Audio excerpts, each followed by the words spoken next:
اس سے کم 30s میں، اس سے کم 40s میں، اور اوپر تو کوئی ملتا تھا. ٹین ایجز کے اندر جتنا پوٹینشل ہے اس پوٹینشل کو اللہ تعالیٰ کے لیے لگائیں. اس کے لیے والنٹیئر کر سکتے ہیں نیکی کے کاموں میں. اور بچوں کو بہت زیادہ شوق بھی ہوتا ہے کہ وہ کوئی نہ کوئی ایسی ایکٹیویٹی کریں جس کی وجہ سے یعنی ان کی انرجی کہیں لگے. تو آپ بھی اللہ کے مددگار بن جائیے. حضرت عیسیٰ علیہ السلام نے جس کال دی تھی، نیچرلی وہ بھی چھوٹے تھے، سب زیادہ بڑی ایج کے لوگ نہیں تھے. قرآن مجید میں آتا ہے حضرت عیسیٰ علیہ السلام نے کہا تھا من انصاری الی اللہ، کون ہے جو اللہ کے راستے میں میرا مددگار ہوگا؟ قال الحواریون نحن انصار اللہ، حواریوں نے کہا تھا ہم اللہ کے مددگار ہیں. کیا میں آپ سے پوچھ سکتی ہوں کہ حواریوں نے حضرت عیسیٰ کی مدد کیسے کی تھی؟ کمپینینز. جی کمپینینز. ہاں، کمپینینز جو تھے، جو حضرت عیسیٰ علیہ السلام کا ساتھ دینے والے تھے، انہوں نے کیسے مدد کی ہوگی؟ مالی مدد کر کے یا اسلام کے لیے کچھ کام کر کے؟ دونوں کام نہیں تھے. مالی مدد مانگی نہیں تھی، اور کام ایسا اور کوئی نہیں تھا سوائے اس کے کہ جو میسج وہ لے کے آئے تھے وہ چاہتے تھے کہ یہ میسج دوسروں تک پہنچا دیں، سیکھیں اور سکھائیں، لوگوں تک پہنچائیں. یہی مدد ہے. تو آپ بھی، میں آپ کو دعوت دینا چاہتی ہوں، آپ بھی قرآن والنٹیئر بنیں، خود سیکھیں، دوسروں کو دعوت دیں کہ وہ بھی سیکھیں، تاکہ لوگ جو ہے، لوگوں کے دلوں میں اللہ سبحانہ تعالیٰ کی محبت بڑھے، قرآن کی محبت بڑھے، اور لوگ سکون کی زندگی گزاریں، اس دنیا میں بھی کامیاب ہوں، اگلے جہان میں بھی کامیاب ہوں.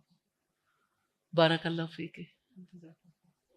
جی ہم کوئی ایک آدھا سوال لے سکیں گے لاسٹ، کیونکہ ٹائم بالکل ختم ہو رہا ہے. تو کوئی ایسا سوال جو پہلے نہ ہوا ہو اور آپ سمجھتے ہو کہ یہ ہونا چاہیے، تو وہ جی سوال ہے.